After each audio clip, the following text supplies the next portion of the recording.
A photograph that traps a living second? Is that really possible? Hey, I'm Allie.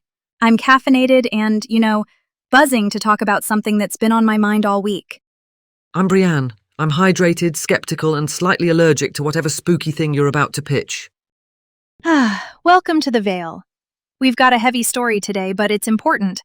And I'm excited because there's a strange wrinkle in it. Same welcome from me. Consider me your resident reality check. Sorry, not sorry. Okay, so check this out. Today I want to talk about what I call the F/16 gate. It centers on a single photograph from 1954 by John L. Gaunt. And I swear there's something about how he shot it that, holds time. Photographers are the new ghost hunters. Excellent. Shall I fetch a Ouija board or just a light meter? Here's what went down. April 1954, Hermosa Beach, California. A little boy, Michael McDonald, just 19 months old, disappears near the shoreline. His parents, John and Lillian McDonald, are on the sand searching, terrified.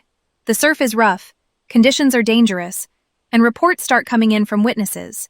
One woman, Beverly Murdoch, even runs to a nearby police station saying she saw a baby in a seaweed patch, matching the clothing. It's chaos. Heartbreaking chaos.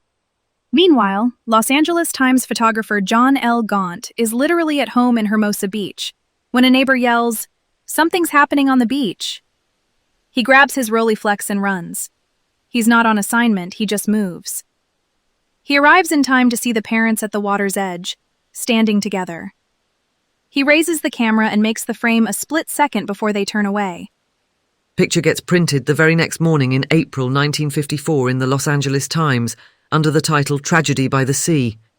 It's black and white, stark, and honestly devastating. No child in frame, just the parents and the roiling shoreline. That absence does half the psychological work. You feel the interval between loss and confirmation. And that interval is everything. The image kind of freezes the moment where hope and dread are both alive. The Times even speculated that Michael might have been swept out to sea, which, at that point, was unconfirmed. The search went on for days. The Los Angeles Mirror covered how the parents kept their vigil even when officials suspended the night search because it was too dark. It's impossible not to feel for them. A week and a bit later in April 1954, a woman at her home near 4th Street in Manhattan Beach spotted a body in the surf, pulled him from the water, and called police. That location is some distance from where he disappeared in Hermosa, though the exact span isn't given. Currents carry. That's a sad coastal reality. The photograph, though, becomes the symbol of that day. It wins first place in the Los Angeles Press Club's Honor Gallery of News Photos, racks up Associated Press honors, and in 1955, it takes the Pulitzer Prize for photography. The jury calls it poignant and profoundly moving.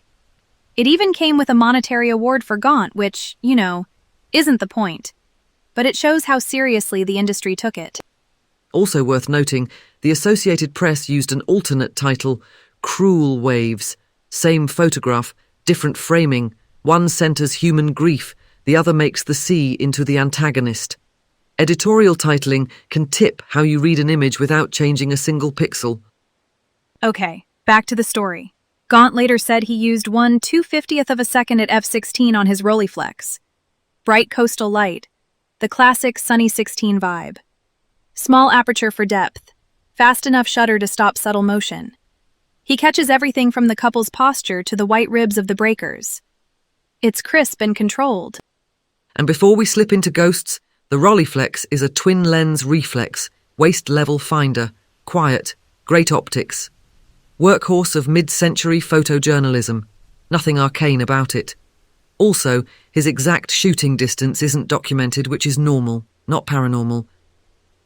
All right, moving on. My theory, which I call the F/16 gate, is that on rare occasions with everything aligned, a decisive second, the small aperture holding the space in focus, the shutter fast enough to nail the gesture, you don't just record a scene, you wedge the second open. People who handle that specific frame sometimes describe a sensation that time hesitates, like the image remembers more than it shows. So let me get this straight. Your claim is, aperture equals a portal, conspiracy alert. Hear me out. I once spent a late evening with a print of Gaunt's frame under a safe light. I'm not saying a haunted darkroom, I'm saying this very specific feeling. I had the loop on the surf. I just read his notes. 1/250th F16. And for a breath, the picture didn't feel flat. The edge of the wave seemed to lean a grain's width forward, then back. I heard a clean click, like a shutter, but every camera on the table was cold. Then it was normal again. Maybe my brain. But maybe that's the gate. A second held so tightly it presses back. Or, much more boringly, it was your scanner cycling, the building settling, or auditory pareidolia. And visually, there's the autokinetic effect and microsaccades.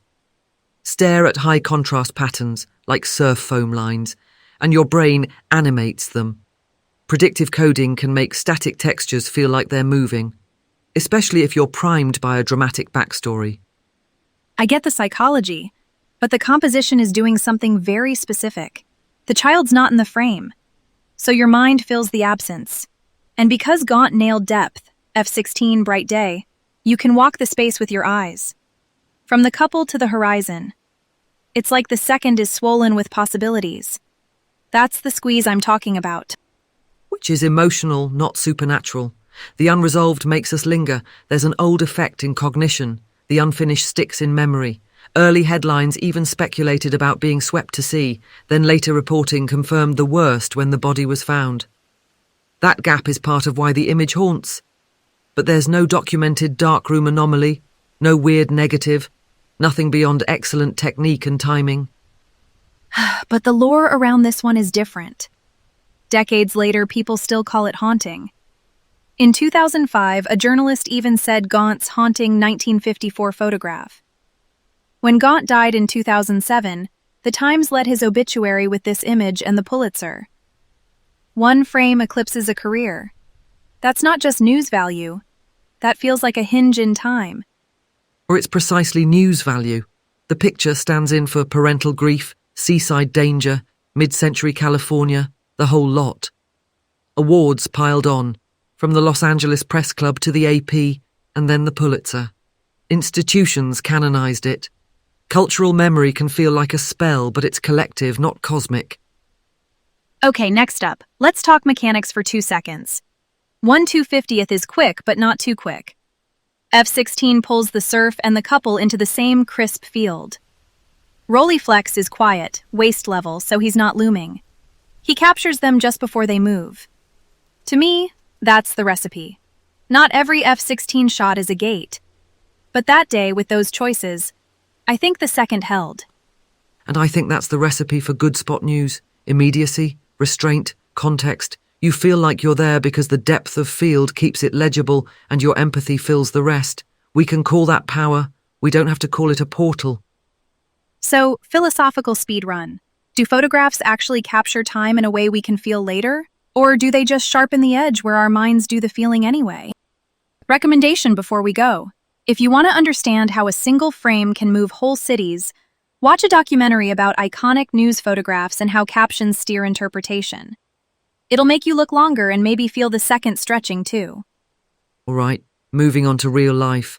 I'm going to make tea and stare at a blank wall, which is the only safe surface that won't start breathing if you look too hard. I'm going to dig through my old contact sheets and, listen for mysterious clicks. Kidding, mostly. Seriously, though, handle stories like this with care. A family lived this. Thanks for listening. Keep your eyes open, question everything, and maybe don't stare at surf patterns in the dark.